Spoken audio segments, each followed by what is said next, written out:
नमस्कार, आप देख रहे हैं निशानेबाज और मैं हूं आपके साथ। अगर आप छत्तीसगढ़ में जमीन खरीदने या बेचने की सोच रहे हैं तो ये खबर आपके लिए बेहद जरूरी है। दरअसल राज्य में लागू हुई नई कलेक्टर गाइडलाइंस ने पूरे रियल एस्टेट बाजार में भूचाल ला दिया।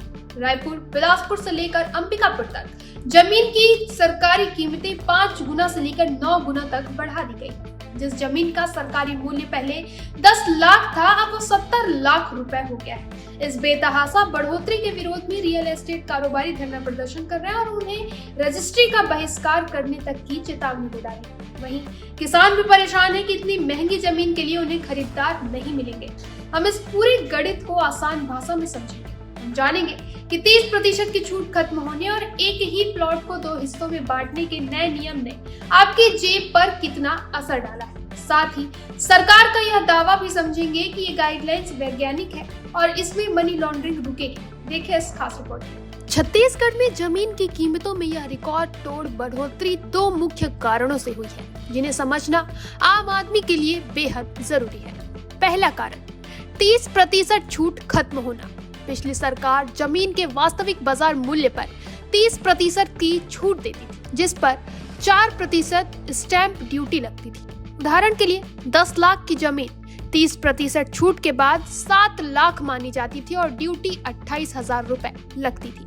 अब सरकार ने यहाँ 30% छूट खत्म कर दी है। वहीं जमीन का मूल्य अब पूरा 100% यानी 10 लाख गिना जा रहा है, लेकिन स्टाम्प ड्यूटी अभी भी 4% है। यानी अब आपको उसी जमीन पर 40,000 ड्यूटी देनी होगी, यानी कि 12,000 का सीधा अतिरिक्त बोझ। दूसरा कारण, एक ही जमीन की 2 दरें। पहले पूरे प्लॉट की कीमत एक ही रेट से तय होती थी। अब सरकार नगरीय क्षेत्रों में बड़े प्लॉट को 2 हिस्सों में बांट रही है, सड़क के पास वाला हिस्सा और भीतरी हिस्सा। सड़क के पास के हिस्से को बेहद प्रीमियम रेट पर मूल्यांकित किया जा रहा है। इस गणित के कारण 10 लाख की जमीन का कुल गाइडलाइन मूल्य 70 लाख तक पहुंच गया है, जो 7 से 9 गुना ज्यादा है। रजिस्ट्री का गणित, कारोबारियों की समस्या। व्यापारिक वर्ग और ब्रोकर्स इस बेतहाशा बढ़ोतरी से बेहद नाराज हैं। रायपुर में ब्रोकर्स इसके विरोध में धरना प्रदर्शन कर रहे हैं। वहीं उनकी मांग रजिस्ट्रेशन ड्यूटी को घटाने की है। वहीं कारोबारियों का तर्क है कि जब मूल्य 30% कम यानी 70% होता था, तब 4% ड्यूटी लेना ठीक था, लेकिन अब जब मूल्य बढ़ाकर 100% कर दिया गया है तो सरकार को ड्यूटी भी कम करनी चाहिए। उनकी मांग है कि 4% पंजीयन शुल्क को कम करके 0.8% किया जाए, ताकि आम लोगों पर बोझ न बढ़े। यदि सरकार उनकी मांगे नहीं मानती है तो रियल एस्टेट कारोबारियों ने साफ तौर पर रजिस्ट्री का बहिष्कार यानी कि बॉयकॉट करने की चेतावनी दी है। वहीं किसान भी चिंतित है। उनके लिए बढ़ी हुई कीमतों के चलते खरीदार ढूंढना बेहद मुश्किल हो जाएगा, जिससे उनकी जमीन बिक ही नहीं पाएगी। मल्टी स्टोरी और ग्रामीण क्षेत्र पर असर। यह गाइडलाइन केवल खाली प्लॉट तक सीमित नहीं है, इसका सीधा असर मल्टी स्टोरी बिल्डिंग्स और ग्रामीण क्षेत्रों पर भी पड़ रहा है। मल्टी स्टोरी बिल्डिंग्स के मामले में अब रजिस्ट्री केवल जमीन के अनुपात पर नहीं, बल्कि सुपर बिल्टअप एरिया पर हो रही है।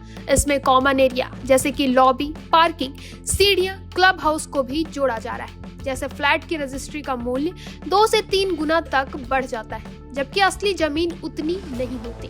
वहीं ग्रामीण क्षेत्रों में भी बड़ा बदलाव आया है। नई गाइडलाइन कहती है कि नवा रायपुर के आसपास के सभी गांव अब नगरीय क्षेत्र माने जाएंगे। इसका मतलब है कि गांव की जमीन का रेट अचानक शहर के रेट जैसा 5 से 9 गुना तक बढ़ जाएगा। इसके अलावा गांव की लगभग हर पक्की सड़क, चाहे वह मुख्यमंत्री या प्रधानमंत्री ग्राम सड़क हो, अब मुख्य मार्ग मानी जाएगी। पहले सिर्फ NH या SH ही मुख्य मार्ग होते थे। मुख्य मार्ग के पास की जमीन का रेट बहुत ज्यादा होता है, जिससे गांव की अधिकतर जमीनों पर कीमतें अचानक बहुत ज्यादा हो जाएंगी, भले ही वहां शहर जैसी सुविधाएं ना हो। भारतमाला और स्लैब बदलने का गणित। भारतमाला परियोजना के आसपास की जमीनों के रेट कुछ जगहों पर 300% से 500% तक बढ़ा दिए गए। व्यापारियों का तर्क है कि अगर गांव में एक्सप्रेसवे की कोई सीधी एंट्री नहीं है तो उस जमीन को शहर की मुख्य रोड जैसा महंगा क्यों माना जाए। उनका आरोप है कि मुआवजा देते समय इन्हीं जमीनों को अंदरूनी दर पर गिना गया था, लेकिन गाइडलाइन में रेट बहुत ज्यादा बढ़ा दिए गए हैं। एक और तकनीकी बदलाव हुआ है जो सीधे कीमत बढ़ा रहा है। पहले जमीन की गणना के लिए एक स्लैब 506 वर्ग मीटर तक था, अब यह स्लैब बढ़कर 1400 वर्ग मीटर कर दिया गया है। अगर किसी के पास बड़ा प्लॉट है तो अब पहले 1400 वर्ग मीटर की गणना महंगी दर से होगी, फिर बाकी जमीन के स्लैब बदलने के कारण भी कुल कीमत 500% से 900% तक बढ़ गई है। भारत का पक्ष, पारदर्शिता और राहत का दावा। इस पूरे विवाद पर सरकार और पंचन विभाग का क्या है कहना? वहीं वित्त मंत्री ओपी चौधरी ने इस मामले में विपक्ष पर सीधे हमला बोलते हुए कहा है कि कांग्रेस के लोग पिछली सरकारों में शराब, कोयला या महादेव सट्टा के पैसे जमीन में निवेश कर इसे इकट्ठा करने का काम कर रहे थे।